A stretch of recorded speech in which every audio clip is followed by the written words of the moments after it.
Good afternoon mga ka-faith, welcome back to my channel. Ayan, hapon na naman kaya mag-prepare na naman or magluluto na naman tayo ng aming panghapunan. Ayan, priniprito ko lang po yung patatas. Ayan, dahil ngayon po ay magluluto po tayo ng pritadang baka. Ayan, napalambot na po yan, yung karne ng baka mga ka-faith.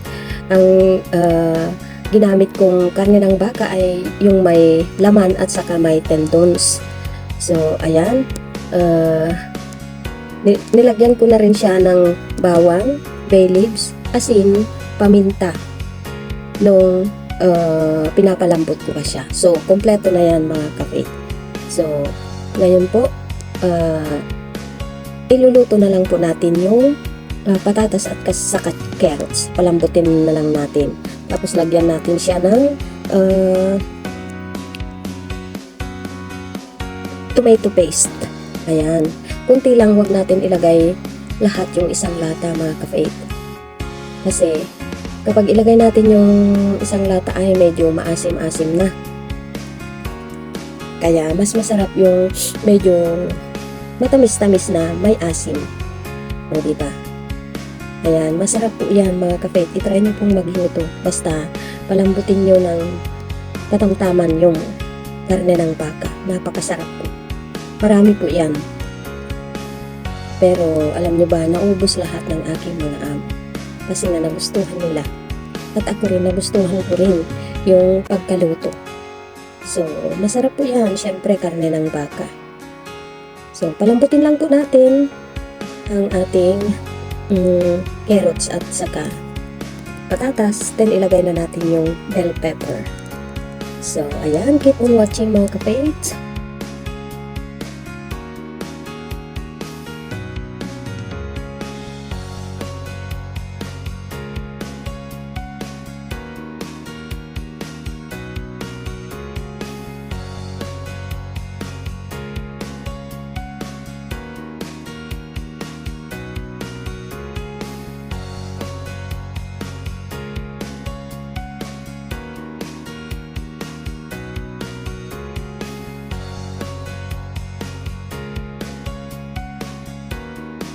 Ayan, ikakat lang po natin yung mga ibang karne kasi medyo malaki yung pagkat ko. So, guguntingin na lang natin para sa ganun ay pantay-pantay ng pagkahiwa mga kafe. So, ayan, i-mix-mix lang po natin para sa ganun ay malagyan lahat ng tomato paste para mas masarap po. O, ayan, diba? Ang lalaki ng pagkahiwa niyan.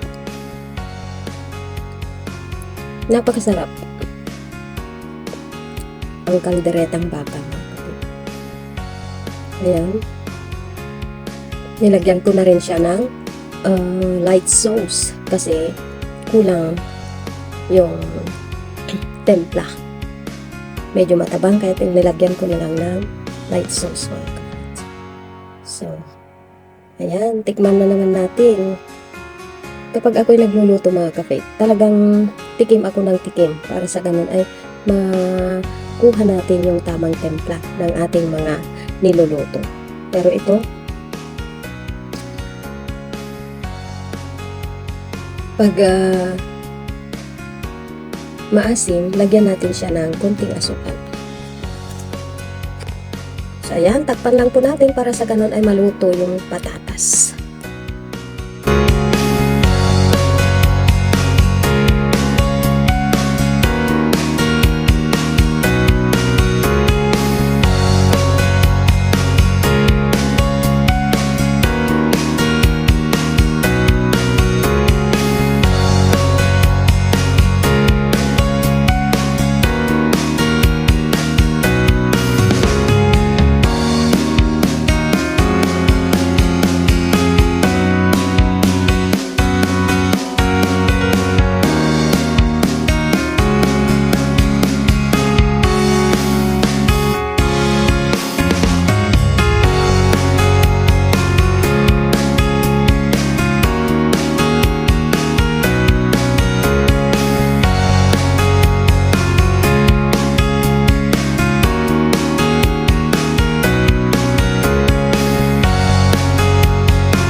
Ayan, luto na po ang ating patatas at carrots. Kaya lalagay na po natin ang ating bell pepper. Ayan, di ba? Nagpapadagdag ng kulay at sarap ang ating bell pepper.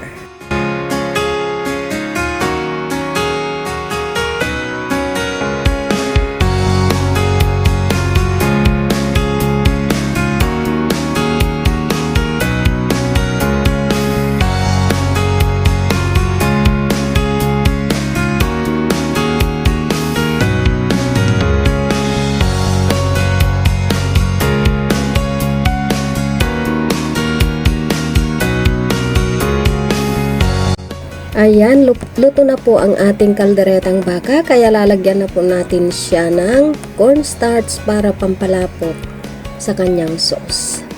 Ayan.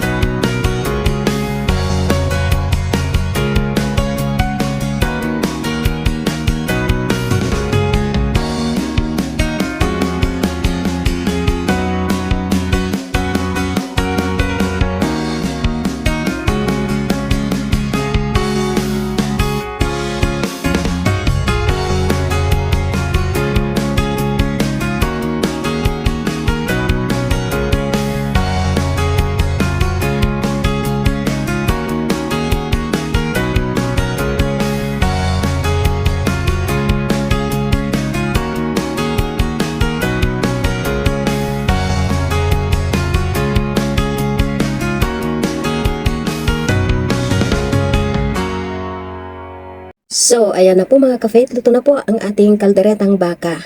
Ayan, maraming salamat po sa panonood. Naway hindi po kayo magsawang sumuporta sa aking channel at panoorin ninyo ang lahat ng aking mga videos. Ayan, napakasarap mga ka-faith. I-try nyo pong magluto ng kalderetang baka. Ayan, ingredients lang, patatas, carrots, bell pepper, at syempre, yung bawang natin, bay leaves, asin, light sauce, tomato paste, at black pepper. So, ayan, maraming salamat mga kapatid. Ingat-ingat po and God bless. At ngayon naman po ay magluluto po tayo ng ating pananghalian na pansit gisado. Ayan, ginigisa ko lang po yung hipon sa sibuyas. So, ayan. Dahil hipon po ang ating ilalagay sa ating lulutuing pansit gisado ngayon. Ayan, hindi puro karne. So, ngayon iluluto na natin ang carrots. Siyempre, na-prepare ko na po yung carrots kanina. Hindi ko na naipakita sa inyo. Carrots at saka yung cabbage lang po ang ilalagay kong ingredients ngayon. Dahil ako lang naman po ang kakain yan. Dahil ang kakainin ng aking mga amo ay yung lugaw. Mahilig sila sa lugaw. So, hindi ko gusto yung pagkain nilang lugaw. So, nagluto na lang po ako ng pansit gisado. Then, ilalagay na rin natin yung cabbage para maluto na. At isusunod na rin natin mamaya yung pansit. Para sa ganun ay magisa na. O, di ba?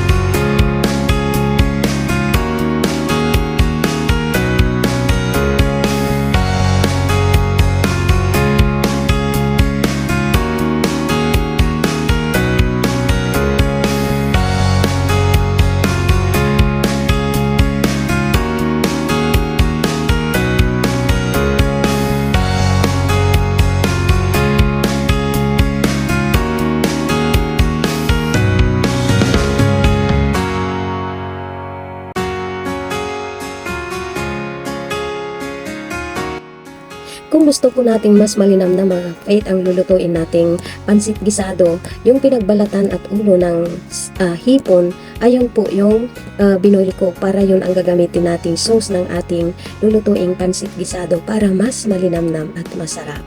O diba? Keep on watching mga ka-faith!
ayan, luto na po mga ka-faith ang ating pansit. Kaya nilagay na po natin ang mga ingredients. Then isunod na natin ang hipon. Ayan, masarap na naman ang ating pananghalian. Busog-lusog-lusog. Busog-busog-lusog-lusog.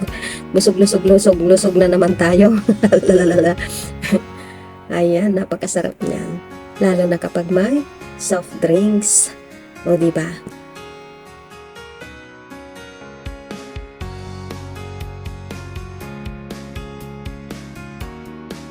Dadan! So, ayan na po mga ka-faith ang ating nilutong pansit gisado. Napakasarap po mga ka-faith. So, ayan, maraming salamat po sa iyong pagnunood. Salamat at nakarating kayo sa dulo ng aking video na nawa hindi po kayo magsawang sumuporta sa aking channel. Lagi po tayong mag-iingat at laging manalangin, pasalamatan ang Diyos sa mga biyayang patuloy niyang ipinagkakaloob sa bawat isa sa atin. Ayan, ingat-ingat po. I love you all. God bless. Babu!